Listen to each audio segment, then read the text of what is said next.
ada makhluk yang dicipta oleh Allah boleh bertukar wujud daripada wujud sebenar, yaitu malaikat dan jin. Malaikat diciptakan daripada cahaya, jin diciptakan daripada api. Kedua-dua makhluk ini mempunyai kekuatan untuk bertukar wujud daripada wujud sebenar. Kalau malaikat itu diciptakan oleh Allah dengan memiliki sayap dan masing-masing diberikan sayap oleh Allah Subhanahu wa taala berbeza satu dengan yang lain, ja'ilil malaikati rusulan uli ajnihatin mathna wa thulatha wa ruba' yazidu fil khalqi ma yasha. Allah menjadikan malaikat ada yang ada 2 sayap, ada yang 3 sayap, ada yang 4 sayap. Jibril ada 600 sayap. Satu sayap boleh seluas langit dan bumi. Allah tak tahu macam mana nak gambarkan itu Jibril alaihissalam. Namun Jibril ada kalanya datang kepada Rasulullah menyerupai malaikat, menyerupai manusia. Kadang-kadang menyerupai Dihyah al-Kalibi. Jin pun juga kadang-kadang menyerupai manusia dan kadang-kadang menyerupai binatang. Ada kalanya dalam hadis dinyatakan jin bertukar menjadi ular. Ada kalanya jin bertukar menjadi anjing. Apa perbezaan pertukaran makhluk malaikat dan jin ketika bertukar kepada manusia? Malaikat boleh bertukar kepada manusia seperti mana dalam ayat ini. Jin pun juga boleh bertukar menjadi wujud manusia. Dan semua ada dalam hadis. Kita dalam hadis ada disebutkan itu orang yang dalam Riyadhus Shalihin ketika ada orang keluar daripada rumahnya ingin menziarahi kawannya.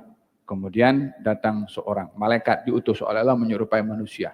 Ditanya kepada orang itu, kamu nak pergi mana? Aku nak ziarah kawanku. Katanya, apa tujuan kamu berziarah kepada kawan-kawan kamu? Kalau aku menziarahi kerana Allah, aku suka kepada dia kerana Allah. Kata malaikat itu mengatakan, aku malaikat. Diutus oleh Allah untuk memberitahukan kepada kamu, Allah suka kepada kamu seperti mana kamu suka kepada dia kerana Allah. Dia malaikat, dia bercakap dengan manusia, menyerupai manusia. Ya. Jin pun juga menyerupai manusia. Dalam hadis dinyatakan itu kisah Abu Hurairah yang tangkap jin yang menyerupai manusia sampai 3 kali kena tangkap. Apa perbezaannya? Perbezaannya adalah malaikat kalau bertukar menjadi manusia, wujud manusia, malaikat itu tidak tertakluk kepada bentuk fisikal manusia itu. Dalam bentuk badan manusia, tak tertakluk. Tak tertakluk maksudnya, kalau kena tikam atau kena pukul tak akan ada kesan apa-apa. Berbeza dengan jin. Jin kalau bertukar wujud manusia, maka dia akan tertakluk dengan undang-undang dan sistem yang ada pada tubuh badan manusia. Kalau tubuh badan manusia ini kena benda tajam akan luka, jin kalau bertukar menjadi manusia dan kena benda tajam dia akan terluka juga. Oleh sebab itu jin paling takut kalau bertukar menjadi manusia. Karena kalau bertukar manusia, dia berlawan dengan manusia, nampak satu orang yang dia punya otot besar tu kena tumbuk dia boleh KO dia.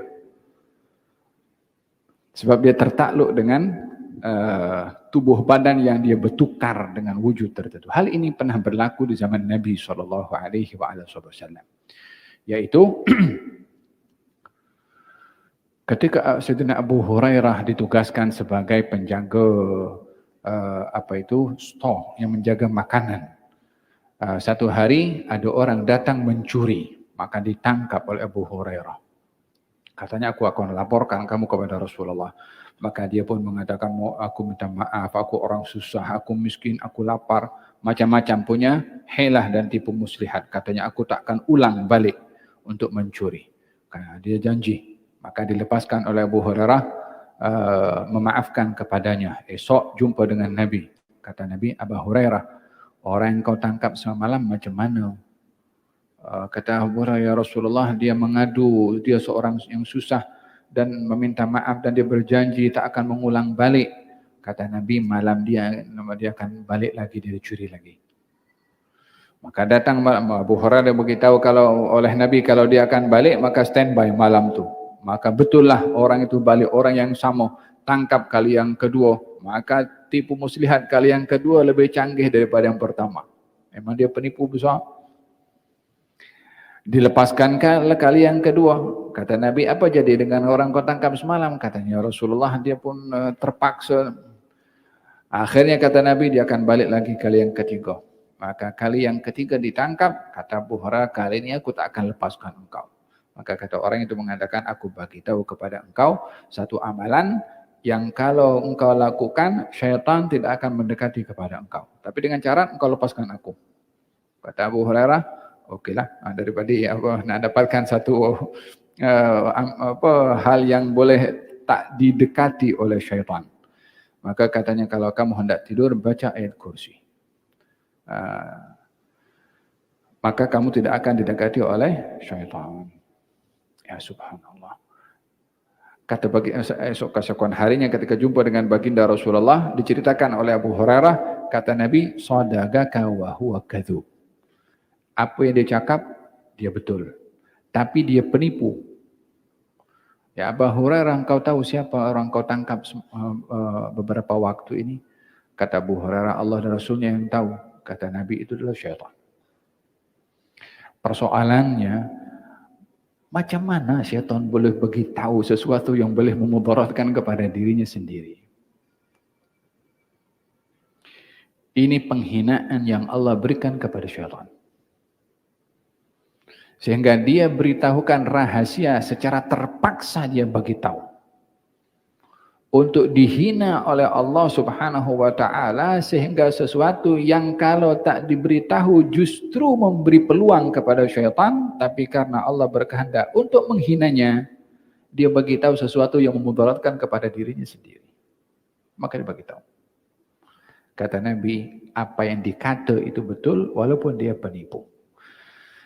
Dalam hal ini, syaitan ketika ditangkap oleh Sayyidina Abu Hurairah, kalau dia boleh berubah wujudnya seperti sedia kala, maka pada ketika itu dia boleh menghilangkan diri. Tapi ketika ditangkap, dia sudah tertakluk dengan perubahan wujud manusia. Seperti mana manusia kalau kena tangkap, dia tak boleh menghilang begitu saja. Ini bukan film. Ya, kalau film kena tangkap, dia akan tertakluk dengan bentuk wujud itu. Maka di situ syaitan tak boleh menghilangkan diri.